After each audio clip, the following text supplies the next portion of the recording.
प्रभु जगन्नाथ नीलाद्री विजय आसते रसगोला कथाटा सामना को आसे स्वामी स्त्री मध्य टिके खिटफिट हेले स्वामी माने स्त्री मान को मनवाई केते कण उपहार दे था।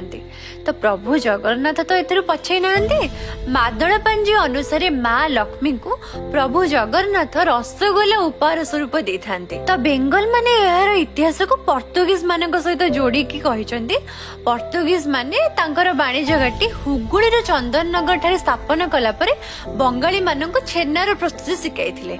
एहापरे पश्चिम बंगर कलिकता सहर में नवीन चंद्र दास नामक जड़े मिठा व्यवसायी 1868 ख्रीष्टाब्द रसगोला निर्माण करते।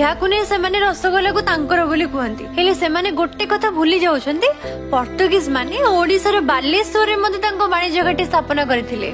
तो सेतेबेले ओडिया मानकु छेना प्रस्तुति शिखाइबारे कोन असुविधा थिला? मे भी हमर डॉक्यूमेंटेशन लेट हेई थाई पारे काहेकि ना अमर सिंह द्वारा रचित अमर कोशरे छेनार उल्लेख रही जार रचना प्राय 400 ख्रीष्टाब्दर हेले पर्तुगीज मान तो 16 शताब्दी ओडिशा को आसिथिले।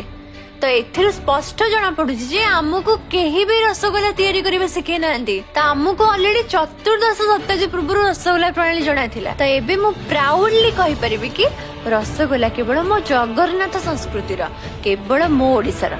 जय जगन्नाथ।